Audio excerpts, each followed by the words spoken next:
कि आपने जो जीडी का एग्जाम दिया था, इसके लिए क्या एलिजिबिलिटी होती है?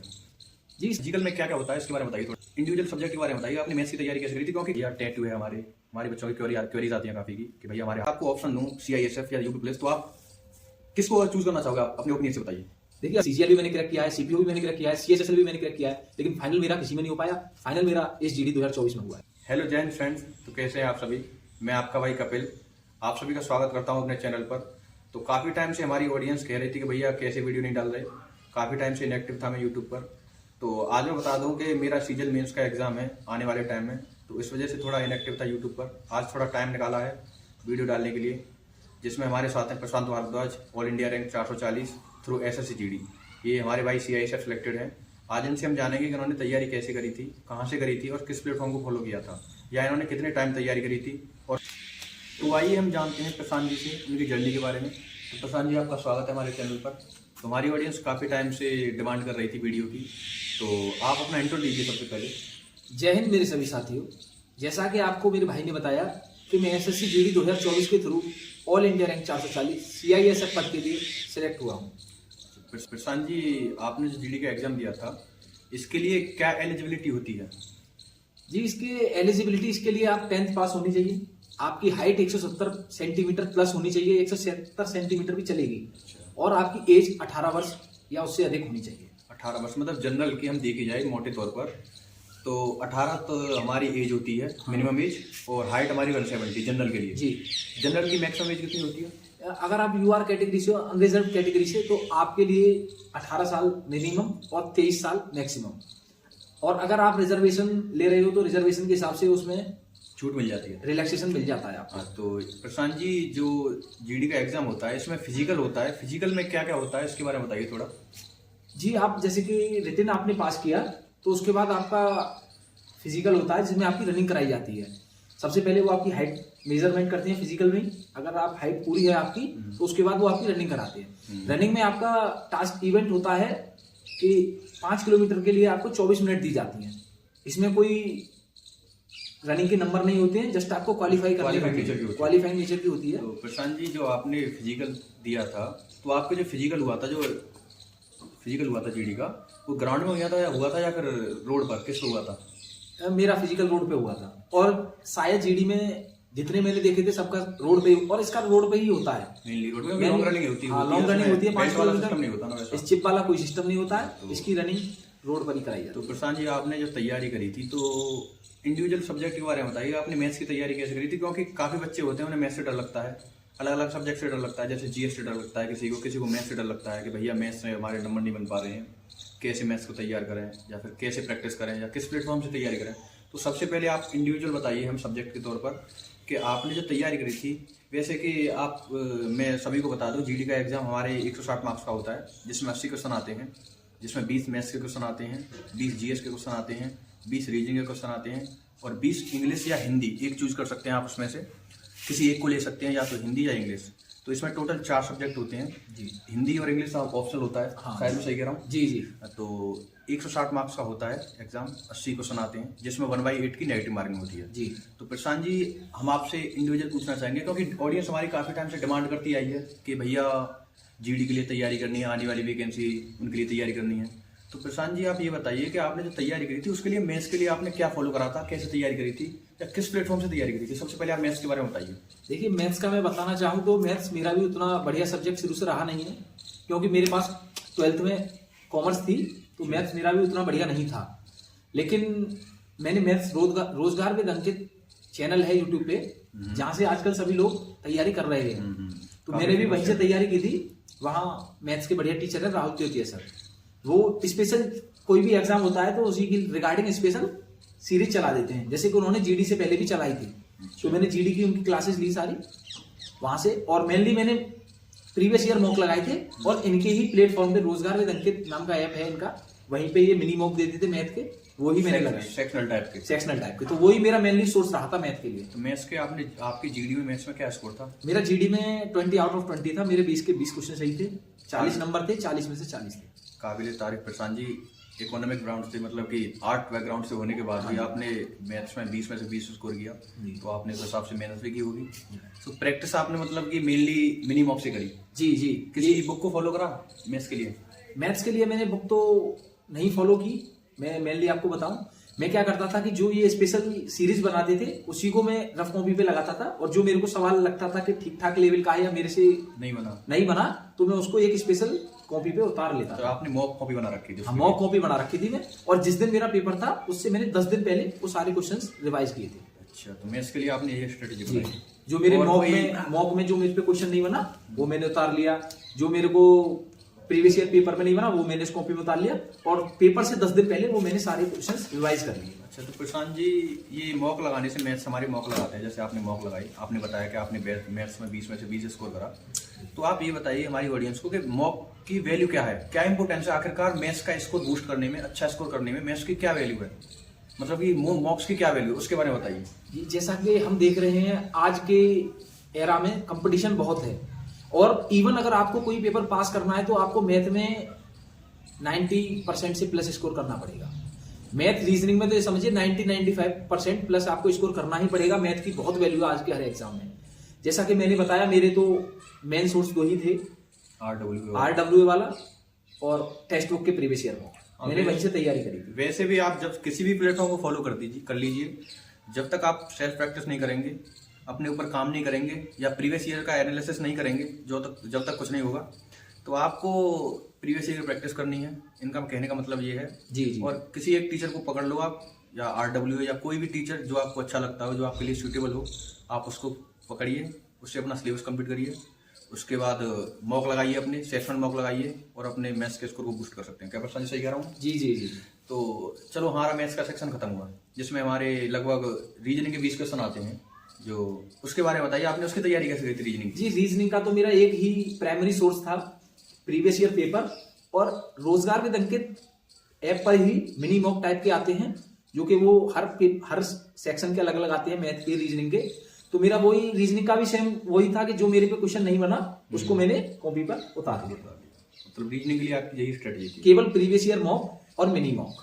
मैंने भी भाइयों आप सभी को पहले काफी वीडियो में बता रखा है कि रीजनिंग एक ऐसा सब्जेक्ट है जिसमें आप बिना सिलेबस कंप्लीट करें, यानी कुछ मेनली 4-5 टॉपिक होते हैं जिनका कंसेप्ट पढ़ने के बाद आप अपनी PY की प्रैक्टिस करेंगे तो आपकी कंप्लीट हो जाएगी रीजनिंग। तो प्रशांत भाई ने भी ऐसी तैयारी करी रीजनिंग के लिए, PY के ऊपर डिपेंड रही है। तो प्रशांत जी, हमारा रीजनिंग का सेक्शन खत्म हुआ, अब आप... जी, रीजनिंग के लिए मेनली मैंने दिल्ली पुलिस का बैच लिया था, अंकित भाटी का। तो मैंने रीजनिंग प्राइमरी तो वहां से करी थी, लेकिन मैंने GD के लिए केवल पेपर्स, प्रीवियस ईयर पेपर्स और मॉक पे ही रिलाई किया था पूरा। अच्छा, जैसा कि हम देखते आ रहे हैं कि आज के टाइम पे हम मैथ्स में कितना भी अच्छा स्कोर कर लें, रीजनिंग में कितना भी अच्छा स्कोर कर लें, मेनली कि हम देखते हैं कि बच्चे अच्छा स्कोर कर लेते हैं रीजनिंग में और मैथ में। हालांकि और भी लैंग्वेज सब्जेक्ट है, जैसे हमारा हिंदी भी और इंग्लिश भी आता है, ये ऑप्शनल होता है जी। मगर आपने जो GS की तैयारी करी, आज के टाइम पे हम देख रहे हैं कि कंपटीशन काफी अच्छा है। एक सिंगल मार्क्स की वैल्यू इतनी है, पॉइंट में अगर मार्क्स देखा जाए उसकी भी वैल्यू होता है, क्योंकि हमारे सिलेक्शन से उसी से रुक जाते हैं हम। और इसमें हमारा क्रूशियल रोल प्ले करती है हमारी GS में अच्छा स्कोर करना बहुत जरूरी है। जब तक आप GS में अच्छा स्कोर नहीं करेंगे, जब तक सिलेक्शन लेना आसान नहीं है। तो आपने GS के लिए तैयारी कैसे करी थी? क्योंकि GS में कहते हैं कि समुद्र है GS, तो कुछ पता नहीं है क्या आ जाए, उसके लिए आपने क्या फॉलो करा था? GS के बारे में बताइए बच्चों। जी, आपका बिल्कुल कहना सही है कि GS में अगर आपका एक क्वेश्चन भी गलत होता है तो आपकी रैंक बहुत नीचे चली जाती है। तो एक एक क्वेश्चन GK का महत्वपूर्ण है। तो GK की तो मेनली तैयारी हमने जो आजकल सब लोग कर रहे हैं, नवीन शर्मा सर से, वहीं से हमने की थी। GK की तो मैंने बुक से भी तैयारी की थी। GK की मैंने अंकित भाटी की ही बुक है, येलो बुक करके, इसमें वो GK की संपूर्ण बुक करा रखा है उन्होंने। तो GD के लिए तो वो बेस्ट है। बाकी वही मैंने बताया था कि ये स्पेशल सीरीज चला देते हैं, GD के लिए उन्होंने चलाई थी नवीन शर्मा सर ने। 3 बजे वाले प्रैक्टिस सेट है वो मैंने इनके किए थे, दिल्ली पुलिस वाले किए थे 75, उसके बाद इन्होंने GD के लिए चलाए थे। तो मेनली मेरा GK का सोर्स वहीं से रहा है। तो आपने जो GS के लिए 3 बजे वाली नवीन सर की क्लास ली थी, क्या उसके नोट्स बनाए थे आपने? जी, मैंने उसके पूरे नोट्स बनाए थे प्रॉपर, और मल्टीपल रिवीजन करा था? मल्टीपल टाइम से उसका रिवीजन किया। नहीं, मैं भी आपको काफी टाइम पहले बता चुका हूँ वीडियोज में कि भाई जब तक आप रिवीजन नहीं करोगे तब तक कुछ नहीं होगा। Multiple revision is the key of success. अगर आप मल्टीपल रिवीजन करेंगे किसी भी चीज का, चाहे वो मैथ हो, चाहे रीजनिंग हो, चाहे कोई हिंदी हो, चाहे इंग्लिश हो, किसी भी सब्जेक्ट का जब तक आप मल्टीपल रिवीजन नहीं करेंगे, जब तक आप उसमें इंप्रूवमेंट नहीं कर सकते। तो तो हमारे प्रशांत भाई ने जीएस के लिए आपको बता दिया। हालांकि हम आजकल देख रहे हैं कि काफी बच्चे कह रहे हैं परमार एसएससी, तो आपने कभी परमार एसएससी से तैयारी करी है जीएस के लिए? जी, परमार एसएससी से भी मैंने तैयारी करी थी जब मेरा सीजीएल का पेपर था प्री। अच्छा। तो मैंने परमार एसएससी से ही तैयारी करी थी। अगर आपके पास टाइम बचता है मेनली जीडी एस्पिरेंट्स के लिए, तो जीडी एस्पिरेंट्स के लिए तो नवीन शर्मा इनफ है, लेकिन अगर आपके पास टाइम बचता है तो परमार एसएससी भी बढ़िया है, लेकिन वो मेनली सीजीएल और सीपीओ के लिए अपना कंटेंट डिलीवर करते हैं। लेकिन एसएससी की जीके कॉमन रहती है, तो कई बार ऐसा होता है कि जीडी वाले बच्चे भी उसको देख लेते हैं। जैसा कि हम देख रहे हैं कि आज के टाइम पे एसएससी के जो पैटर्न चल रहा है उसमें करंट अफेयर की क्या वैल्यू, उस हिसाब से बताइए कि आपका जो एग्जाम हुआ था उसमें करंट अफेयर की क्या वैल्यू थी? क्योंकि ऐसा कहते हैं कि करंट अफेयर तो काफी है, कितना तैयार करें उसे। तो करंट अफेयर के लिए आपने कोई स्पेशल तैयारी करी थी या कोई सीरीज फॉलो करी थी, उसके बारे में बताइए। जी, करंट अफेयर का तो मैंने वही 3 बजे वाला नवीन शर्मा का प्रैक्टिस सेट लिया था, तो उसमें वो 1-2 क्वेश्चन करा देते थे करंट अफेयर्स के। मेनली करंट अफेयर 20 क्वेश्चन आते हैं जीडी में टोटल, तो 20 में से आपको करंट अफेयर के 1-2 या मेनली मैक्सिमम 3 क्वेश्चन देखने को मिल जाते हैं। और अगर आप कितनी भी करंट अफेयर्स पढ़ लो, बनने को वो थोड़ी सी में से बन जाएंगे और नहीं बनने को ज्यादा से क्योंकि एसएससी का कोई करंट का कोई उसका पैटर्न नहीं है कि लास्ट 6 मंथ की पूछेगी, लास्ट 1 ईयर की पूछेगी कि लास्ट, वो कहीं से भी पूछ सकती है। तो मेनली मेरे नवीन शर्मा से ही उन्होंने करा देते थे 1-2 क्वेश्चन, उसी को देख जाता था, वहीं से मेरे फंस गए। मगर आप फिर भी अगर एसएससी का, जीडी का या दिल्ली पुलिस या किसी भी कोई भी एग्जाम का आप अगर पेपर देने जा रहे हो, तो मेनली आपको लास्ट के 6 मंथ का करंट अफेयर तैयार करके जाना चाहिए मेरे हिसाब से, क्योंकि ये तो मस्ट है। ये पता भी नहीं है कि करंट अफेयर कहाँ से पूछ ले, मगर आपको मिनिमम 6 से 8 महीने का लास्ट का तैयार करके जाना है, जिससे अगर फंसा आपका करंट अफेयर तो आपके मार्क्स अच्छे इंप्रूव हो जाएंगे। तो आपके लिए आपने जीएस में इसके अलावा कुछ और फॉलो किया? नहीं, एसएससी जीडी के लिए तो मैंने जो आपको ये सोर्स बताए कि अंकित भाटी की ही एक येलो बुक नाम से है जीडी की, वो और नवीन शर्मा का 3 बजे वाला प्रैक्टिस सेट, एक इनकी प्लेलिस्ट पड़ी हुई है दिल्ली पुलिस के लिए इन्होंने कराई थी, वो यूट्यूब पे पड़ी हुई है वो प्लेलिस्ट। बस मेरे ये 3 ही सोर्स थे, जीएस के लिए, जीडी के लिए। काफी स्टूडेंट हमारे पूछते हैं कि भैया ल्यूसेंट ले सकते हैं जीएस के लिए, तो आपने कभी ल्यूसेंट फॉलो किया? ल्यूसेंट काफी कहते हैं कि ल्यूसेंट में हमारे अलग अलग सेक्शन बटे हुए, हिस्ट्री, ज्योग्राफी, पॉलिटी, इकोनॉमिक्स। तो काफी बच्चे हमसे पूछते हैं कि भैया हम किसको फॉलो करें, क्या हम वो ले सकते हैं, ल्यूसेंट ले सकते हैं जीएस के लिए? देखिए, जो लूसेंट है वो भी बेस्ट बुक है। मैंने लूसेंट से पढ़ाई शुरुआत के 3 से 4 महीने करी थी, लेकिन जो नवीन शर्मा का वो कंटेंट था वो लूसेंट वाला ही सेम कंटेंट था, लेकिन जो उनका डिलीवर करने का तरीका था वो मुझे पसंद आया, तो इसीलिए मैंने लूसेंट छोड़ के नवीन शर्मा की प्रैक्टिस सेट पे फॉलो किया। आपका कहने का मतलब ये है कि जो एग्जाम में पैटर्न होता है, एग्जाम ओरिएंटेड हमारा टीचर होता है, वो एक्सपर्ट होता है किसी भी सब्जेक्ट में, तो एग्जाम ओरिएंटेड जो डिलीवर करना होता है किसी भी बुक से निकालकर कंटेंट, वो हमारा टीचर बता सकता है। जी जी। आपका कहने का मतलब ये है कि आपने जो तैयारी करी थी आरडब्ल्यू से नवीन सर से, वो ल्यूसेंट का निचोड़ किया था जी। मतलब कि मैंने भी आपको काफी टाइम पहले बताया भाइयों कि आप किसी भी बुक को फॉलो कर सकते हैं। हालांकि भाई ने, प्रशांत भाई ने जीडी के लिए येलो बुक को फॉलो किया था, शुरू में उन्होंने लूसेंट को फॉलो करी थी। तो आपने कितनी बार करी थी, मतलब जो जीएस के लिए तैयारी करी थी, तो आपने येलो बुक कितनी बार रिवीजन किया था उसका? जी, येलो बुक का मैंने 2 बार रिवीजन किया था, बाकी मैंने वही जो 75 प्रैक्टिस सेट्स थे वो किए थे दिल्ली पुलिस वाले, बाकी ये 3 बजे वाले प्रैक्टिस सेट किए थे। मैंने इनका रिवीजन मल्टीपल टाइम्स किया था, लेकिन जो येलो बुक थी उसका रिवीजन मैंने 2 टाइम्स ही किया था, जिससे मेरे जीडी में 20 क्वेश्चन में से 17 क्वेश्चन सही थे जीके में। काबिल तारीफ स्कोर है भाई, 17 नंबर लाना इतना आसान नहीं होता जीएस में, क्योंकि जीएस का हम कह नहीं सकते कहाँ से कैसे पूछ ले। हालांकि मैथ्स में, रीजनिंग में और लैंग्वेज सब्जेक्ट में कर लो एक बार को, वो पॉसिबल है। अच्छा स्कोर जीएस में लाना काफ़ी हार्ड है, तो भाई ने 17 क्वेश्चन सही करे, तो काबिल तारीफ स्कोर है। तो भाई आपने जीएस की तो बता दी, अब हमारा लैंग्वेज पेपर होता है, जैसे इंग्लिश का होता है, हिंदी का होता है, तो आपने लैंग्वेज पेपर में ऑप्शन होते हैं ये 2, इसमें किसी एक को चूज करना होता है हमको जी। तो ये बताइए आपने हिंदी चूज की थी या इंग्लिश?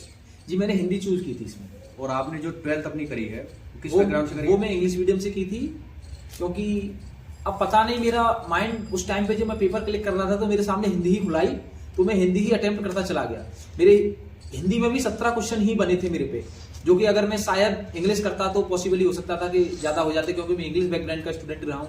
मैंने सीजीएल भी कई बार क्रैक किया है, सीपीओ भी कई बार क्रैक किया है, लेकिन वो हिंदी खुल गई, टाइम था नहीं उतना, तो मैंने हिंदी ही अटेम्प्ट की, क्योंकि मेरे हिंदी में भी 17 क्वेश्चन सही बने 20 में से। हिंदी के लिए आप बच्चों को, मतलब आपने स्पेसिफिक तैयारी करी इंग्लिश या हिंदी के लिए, जो भी सब्जेक्ट है आपने? सब्जेक्ट के लिए वही आरडब्ल्यू प्लेटफॉर्म पे प्रैक्टिस सेट थे, वो कर लिए मैंने, और एक क्लास आती थी हिंदी के लिए स्पेसिफिक आरडब्ल्यू चैनल पे यूट्यूब पे फ्री में, वो वाली क्लास देख ली थी मैंने। अच्छा, आपने इसी प्रकार तैयारी की थी। तो प्रशांत जी आप ये बताइए कि आपने जीडी के अलावा कौन कौन से एग्जाम निकाले हैं, क्योंकि काफी टाइम से हमारे स्टूडेंट कहते हैं कि भैया हम किसी स्पेसिफिक एग्जाम की तैयारी कर लें। बहुत से बच्चे बोलते हैं कि भैया मेरे को खाली दिल्ली पुलिस की तैयारी करनी है, या मेरे को खाली जीडी की तैयारी करनी है, या फिर खाली मेरे को सीजीएल की तैयारी करनी है। जैसा कि हम देखते आ रहे हैं और देखते हैं कि हमारे जो गवर्नमेंट जॉब का एग्जाम होता है, मेनली जो एसएससी कराती है या फिर कोई भी स्टेट गवर्नमेंट एग्जाम कराती है, वो जो पैटर्न होता है उनका एग्जाम का लगभग मेनली सेम ही होता है। जिसमें मैथ्स में हम देखा है वही सिलेबस होता है, थोड़ा एडवांस कहीं चेंज हो जाता है, कहीं कोई एक दो टॉपिक एक्स्ट्रा डाल दिया। तो आपने जो तैयारी करी थी जीडी की, स्पेसिफिक तैयारी जीडी की करी थी या फिर कुछ टाइम पहले किसी और एग्जाम की तैयारी करी थी जीडी से पहले? जी देखिए, मैंने तैयारी 2019 में इंटर पास आउट किया था। उसके बाद मैं कंपटीशन लाइन में ही आ गया था। मैं कंपटीशन की तैयारी करने लगा। शुरू के 6 महीने मैंने यूपी पुलिस की तैयारी करी। फिर मेरे को इधर यूपी पुलिस में वैकेंसी नहीं आ रही थी, तो फिर मैं एसएससी के फील्ड में चला गया।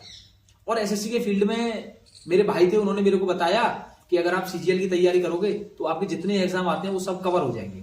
तो मैंने एक सीजीएल का बैच किया 2019 में, बता रहा हूं मैं आपको। वो मैंने करियर बिल ऐप से किया था, जो राकेश यादव वाला ऐप है। मैंने उस करियर बिल ऐप से 2019 में सीजीएल का एक बैच कंप्लीट किया। उसके बाद मैं पेपर देने लग गया था, और उसके बाद मल्टीपल एग्जाम मैंने क्रैक किए। सीजीएल भी मैंने क्रैक किया है, सीपीओ भी मैंने क्रैक किया है, सीएचएसएल भी मैंने क्रैक किया है, लेकिन फाइनल मेरा किसी में नहीं हो पाया। फाइनल मेरा इस जीडी 2024 में हुआ है। प्रशांत जी, जो अभी यूपी पुलिस का एग्जाम हुआ था जिसमें करीब 60,000 वैकेंसी आई थी, उसमें भी आपका सिलेक्शन हो रखा है। मैंने बताया था कि मेरे दोस्त ने बताया था आपको, मेरे आपसे काफी टाइम बाद मुलाकात हुई है। जी जी। तो मेरे दोस्त ने बताया था मेरे को प्रशांत का भी सिलेक्शन यूपी पुलिस में हो गया है जी। जिसके लगभग कितने मार्क्स थे आपके? मेरे 222 रॉ स्कोर बन रहा है यूपी पुलिस में। यूपी पुलिस में आप अलीगढ़ के रहने वाले हो जी। तो आप, अगर मैं आपको ऑप्शन दूं सीआईएसएफ या यूपी पुलिस, तो आप किसको चूज करना चाहोगे? आप अपने ओपिनियन से बताइए। देखिए, अभी तो मेरे को बिल्कुल भी एक्सपीरियंस नहीं है। दोनों ही गवर्नमेंट जॉब है। सीआईएसएफ सेंट्रल की है, यूपी पुलिस स्टेट की है। तो मेरे को तो बिल्कुल अभी कोई अनुभव नहीं है, लेकिन अगर मेरा ओपिनियन लिया जाएगा तो मैं सेंट्रल की फोर्स को ज्यादा प्रेफरेंस दूंगा। चलो वो बात आपकी ठीक है, मगर अभी कह भी नहीं सकते कि अभी फाइनल रिजल्ट आया नहीं है यूपी पुलिस देखिए, का। सीआईएसएफ में मेरा फाइनल हो चुका है। यूपी पुलिस में अभी कई स्टेज बाकी बची है। आज के कंपटीशन के दौर पर भाई पहले जो मिल जाए उसे ले लो। पहले जो उसके बाद अपनी मनपसंद जॉब ले सकते हो आप। पहले एक जॉब ले लो, सिक्योर हो जाओ, अपनी लाइफ को आगे बढ़ाओ। तो यही है कि भाई ने बताया आप सभी को कि क्या कैसे फॉलो करना है, क्या क्या प्लेटफॉर्म से, किस प्लेटफॉर्म से तैयारी करनी है। तो प्रशांत जी, मेडिकल के बारे में बताइए, क्या मेडिकल ज़्यादा टफ होता है या कैसे होता है, उसके बारे में बताइए थोड़ा। जी देखिए, इसका मेडिकल टफ तो नहीं बोल सकते हम, लेकिन बोल सकते हैं कि ठीक ठाक लेवल का इसका मेडिकल होता है। इसके मेडिकल में आपको मेनली 4-5 पॉइंटों पे ध्यान देना पड़ेगा। जैसे कि आपको आंख आपकी 6x6 की होनी चाहिए, चेस्ट एक्सरे होता है, आपकी लंग्स एकदम प्रॉपर वर्क करनी चाहिए, ब्लड टेस्ट होता है, ब्लड यूरिन टेस्ट होता है, नोकनी, फ्लैट फुट। मेनली ये 4-5 पॉइंट होते हैं जिसपे आदमी ज्यादा आउट होते हैं। बाकी इसका मेडिकल एकदम हम नॉर्मली बोल सकते हैं। अच्छा, जैसे काफी बच्चों के डाउट आते हैं कि भैया टैटू है, हमारे बच्चों की क्वेरीज आती हैं काफी की कि भैया हमारे हाथ पे टैटू है, या फिर हमारी एल्बो पे टैटू है, या फिर कहीं पे टैटू है। उसके बारे में बताइए, क्या टैटू अलाउ है? जी देखिए, उसमें टैटू का एक स्पेशल उनका कोई मेजरमेंट होता है। अगर आप उनके उस मेजरमेंट में एलिजिबल हो तो वो आपको टैटू के लिए अलाउ करेंगे। अदरवाइज अगर आपके टैटू है तो आपकी मुश्किलें तो बढ़ेंगी थोड़ी बहुत। तो भाई मैं आप सभी से पहले ही कह देता हूँ कि अगर आप किसी भी ऐसे एग्जाम की तैयारी कर रहे हैं जिसमें मेडिकल होता है, तो आप अपने टैटू को हटवा लीजिए। क्या पता तुम अपनी इतनी मेहनत करके जाओ, जीडी का एग्जाम निकालो या कोई भी एग्जाम निकालो जिसमें मेडिकल होता है, उसकी फिजिकल करके जाओ। सब कुछ करने के बाद तुम फाइनली मेडिकल में आउट होते हो तो बहुत हताशा होती है। तो अगर आपके टैटू है तो आप पहले ही उसे हटवा दीजिए ताकि आगे आने वाले टाइम में दिक्कत ना हो। प्रशांत जी, इसके अलावा कोई मेडिकल में और कुछ होता है, उसके बारे में बताइए।